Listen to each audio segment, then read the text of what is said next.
Hey everybody, today's person we're looking at in world history is Socrates. Socrates is going to be living from approximately 470 BCE to 399. We don't know his actual date of birth particularly, simply because records were not kept quite perfectly back then, but we do know his date of birth, his date of death, because well, it was a court record. So, Socrates the philosopher. What do we know about this guy? He was instrumental in philosophy, of Western thought. He was the founder of, really of political, well, Western philosophical thought. And he was the world's first, I think, moral philosopher. And so he's going to ask the big questions. What is truth? What is justice? What is love? And he's going to try to solve those problems. Many philosophers today and or historians today, they're going to compare Socrates' life to Jesus of Nazareth's life in a way that they're historically kind of similar. We don't know a lot about either of their early lives. We know that they had, once they started teaching, they had apostles, disciples, students that followed them around. They both talked in parables and in stories, trying to get people to think about what they were talking about. And then they were both arrested and ultimately executed by the state. The difference being that the Christians who believed that Jesus came back, the Socrateans, Socrates didn't come back. So, let's see, Socrates. Other things that are similar between Socrates and Jesus is that neither one of them wrote anything down. All we know about their lives is that what we get from their disciples. So let's just talk about Socrates here. Socrates, we know a lot about him from basically two of his students. The first one is Xenophon. And Xenophon is a historian who was fairly objective in his writings. And so we can take most of what Xenophon says as fact, as true about Socrates. The problem is that he didn't write a lot about Socrates. He wrote a lot about other things, and Socrates was part of it, but we don't have a lot of Xenophon's writing. Plato, however, the other student, wrote a lot about Socrates. Socrates was a major character in several of Plato's books. Plato wrote 4 or 5 books. And I'm using the word character there on purpose. You see, Plato was a literary artist. He liked to play with words. He liked to play with ideas and philosophies. And so Plato used Socrates as a protagonist in his books. And here we are, 2,400 years later, and we're thinking, the historians are thinking, philosophers are thinking that, are we really for sure that the Socrates that is in Plato's book, is that the real Socrates, or is that the character of Socrates that Plato is pushing out? Now we know Socrates was a real person. There were other people who wrote about him, other contemporaries. Probably one of the more famous ones is Aristophanes. He was a playwright who wrote plays in ancient Athens. One of his most famous ones that involved Socrates was called The Clouds. And in The Clouds, Socrates is a character who is basically portrayed as a clown. His character has students that Socrates teaches them sophistry. Sophistry means using words in such a way that you can twist them around and get people to believe things that they didn't believe before. So, for example, the character in The Clouds, Socrates' character, showed his students how to use words to get out of paying debts. So, again, we know that Socrates was a real person, but who was the real Socrates? Well, Aristotle, so let's see, Socrates, one of his students was Plato, one of his students was Aristotle, one of his students was Alexander the Great. We'll get there later. Aristotle said that Socrates was the first true moral philosopher. And so he wanted to know what was virtue. what was truth? How do you know something is true? How do you know something is served by justice? What is justice? What is love? What is knowledge? Aristotle says you can sum up Socrates in one short phrase. Virtue is knowledge. Well, that's great if you know what virtue is and you know what knowledge is, but that's the point. Okay, so again, we don't know a lot about Socrates' early life, but we do know that his dad was a stonemason and his mom was a housewife, a midwife. And so Socrates grew up as a stonemason. There's anecdotal evidence out there that he made a statue and they put it in Athens. Whether that's true or not, it's a cool little story. We also know that Socrates served in the Peloponnesian War. He was a hoplite, which is a soldier on the side of Athens. Athens fighting Sparta in the Peloponnesian War, and we know that Sparta is going to go ahead and win that war, and Athens is going to, all of their military is going to be dispersed, and Athens is going to take all that military money and put it into science and arts and philosophy. And so here comes Socrates. When Socrates is approaching 70 years old, he becomes the Gadfly of Athens. That's one of his names, the Gadfly, one of his nicknames. A gadfly is one of those big old horse flies that sometimes you see around. The female flies are the ones that can bite you and suck blood. We call them horse flies. But the gadfly, constantly going around stinging, biting and stinging animals. Socrates was known as the Gadfly of Athens, which kind of tells you a little bit about his character. So why did they call him the Gadfly? Well, it starts with Chaerephon, a citizen of Athens. He's going to go to the Oracle of Delphi.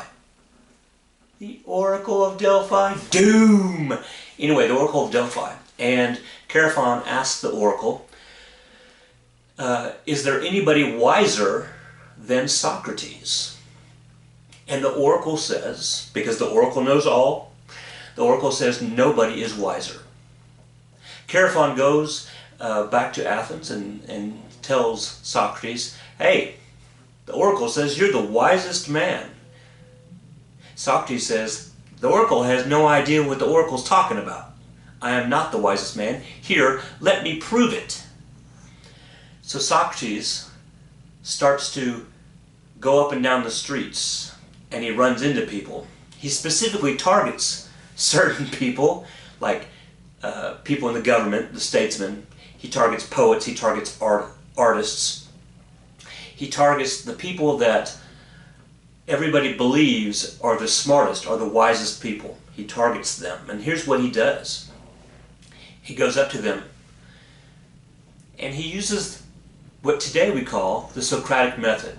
The Socratic Method is simply using questions in a series of questions such that you begin to eliminate the wrong answers, and whatever you end up with is the truth. So, using a series of questions, eliminating wrong answers, what is left is the truth. Socratic Method. He'd go up to a person on the street, a target, and he would say, so, how's it going today? And the target would say, we'll say his name is Daryl. Daryl would say, great. Everything's going great, Socrates. And Socrates would say, well, why is everything going great today? And Daryl would say, oh, I don't know. The sun is shining. And Socrates would say, well, why is the sun shining? And Daryl would say, because there are no clouds in the sky. And Socrates would say, well, why do you think there are no clouds in the sky? And Daryl would say, because Zeus, the god of the universe decided there were no clouds today? And Socrates would say, why do you think Zeus decided that today? Why? Why? Why? Why? Kind of like a 2-year-old or a 3-year-old asking why, why? Eventually the person would get frustrated and run off. This became a game for Socrates to go around and continually ask people why, and whatever the response was, he would ask them, why is that your response? You can see how that would be frustrating. You can see also why he was nicknamed the Gadfly, the horsefly of Athens, because he was continually pricking people, biting people, and causing them to run off. His students, Plato and Crito and Xenophon and the others, they would follow behind him, and they would write down, according to Plato, they would write down some of these conversations. And then they would go out and they'd pick somebody else for Socrates to go after. So what was Socrates' conclusion? His conclusion was that there were a lot of smart people out there who thought they were smart, but they weren't. They thought they were wise, but it turned out they weren't wise because they couldn't answer these questions, these simple questions that Socrates was asking. Why? Why? So Socrates concluded that if you think you're wise, but you're not, then you're not wise. Then he looked at himself and he said, well, I know that I'm not wise, so therefore I'm wiser than the people who think they're wise, because at least I know that I'm not wise. So therefore, interestingly enough, because I'm not wise, I'm the wisest person in Athens, and therefore the oracle is correct.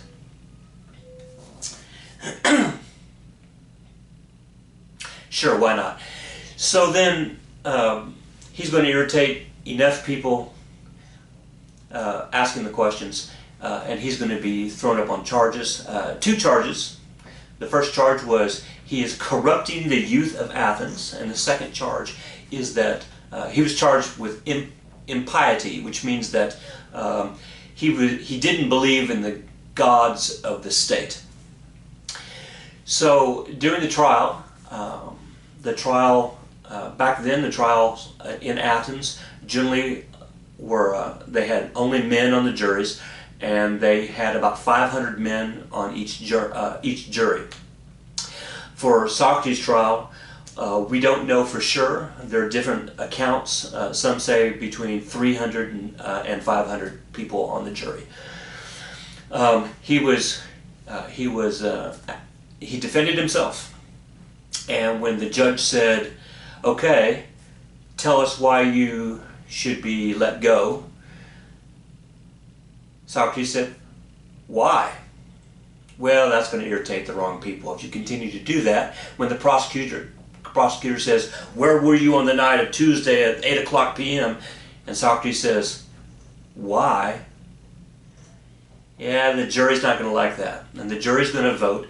And Plato records that only 60% of the jury,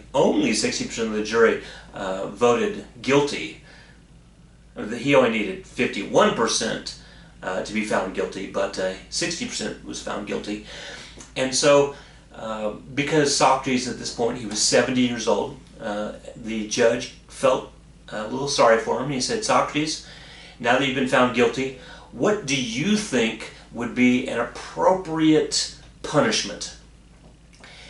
And Socrates thought about it for a second, and then he said, I think an appropriate punishment for me would be that I get to go down to the nice fancy restaurant and eat for free for the rest of my life. That'd be a great punishment. And of course the judge says, "What?" And Socrates says, "Look, all of the famous statesmen, all of the famous athletes who compete in the Olympics, who bring fame and fortune to Athens, make Athens a better place, makes that they are the benefactors of Athens. Well, they get to eat free.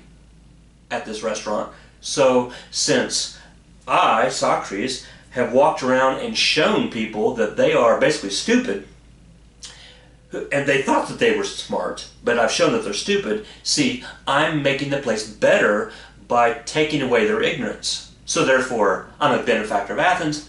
My punishment should be I get to eat at the restaurant. The judge said, no. Socrates said, okay, all right.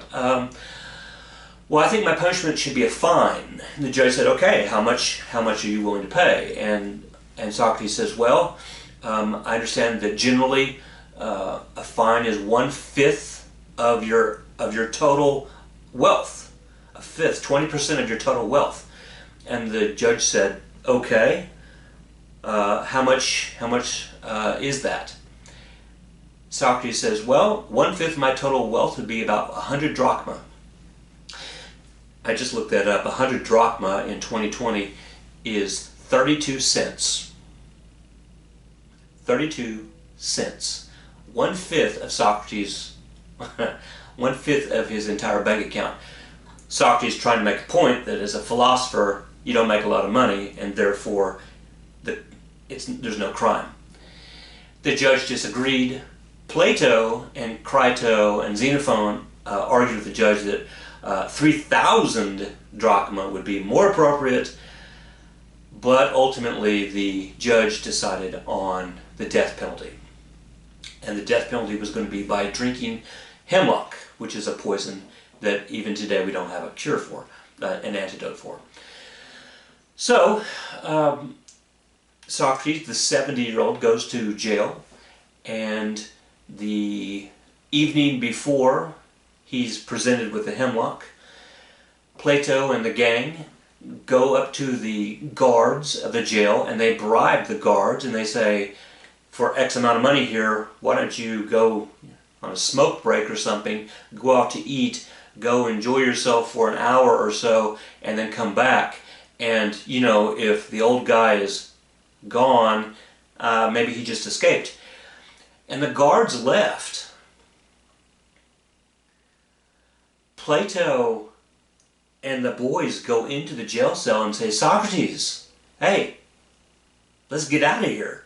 We bribe the guards, and you can leave. And as soon as you leave, I mean, we'll get you out of Athens. And then once you're out of Athens, you can go wherever you want. And Socrates says, guys, thanks, but I'm staying. And the boys said, but Socrates, you're going to die tomorrow morning. They're going to make you drink this hemlock. You have to go. Socrates says, guys,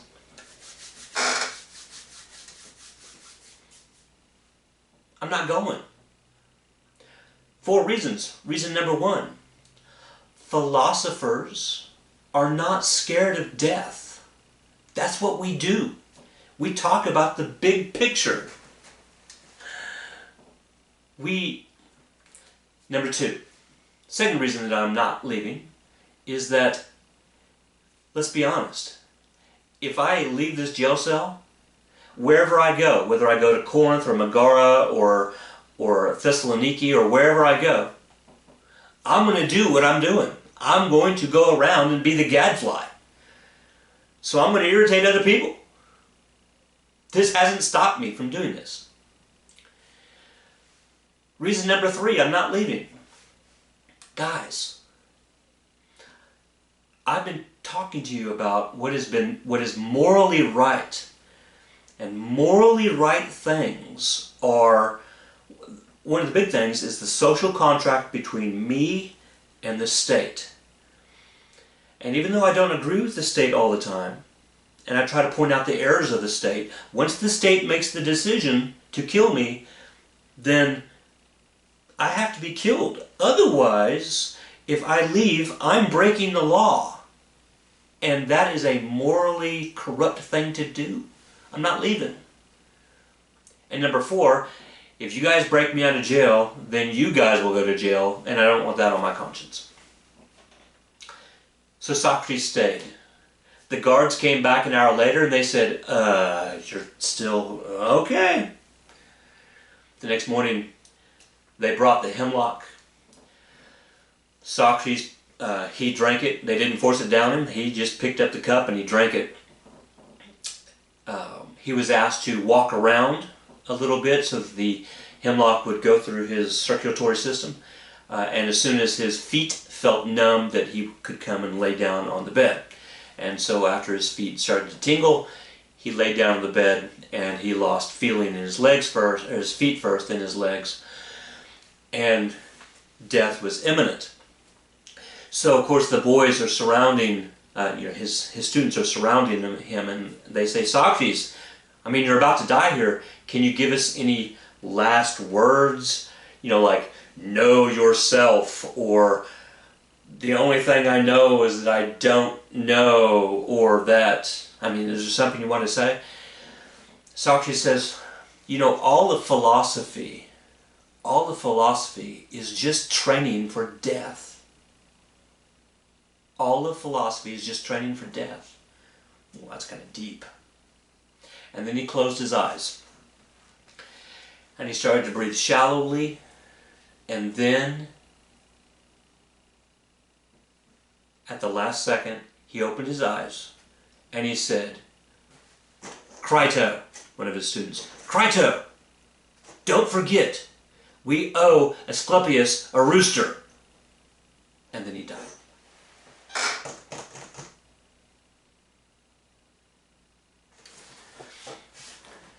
So why is Socrates important to us today? Well, Socrates is going to kick off Western philosophical thought. He's the one that's going to kick off the idea of examining what is truth, what is justice, what is love, what is virtue, what is knowledge. Socrates is going to introduce us to the Socratic Method. Socrates is going to introduce us to the idea of Socratic irony. Some of your teachers use Socratic irony. Socratic irony is when you pretend to be stupid. And you say, I don't know how that works. Maybe you guys could figure out how that works. When secretly, I know how it works. But I'm pretending to be stupid. Socrates did that a lot. It's a way of getting people to learn.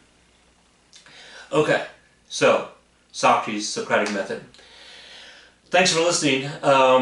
Our next big guy, I think we're going to do Plato and his little allegory of the cave. And we'll do that next time. So, alright guys, stay safe, stay inside, don't let the virus get you. See you on the flip side.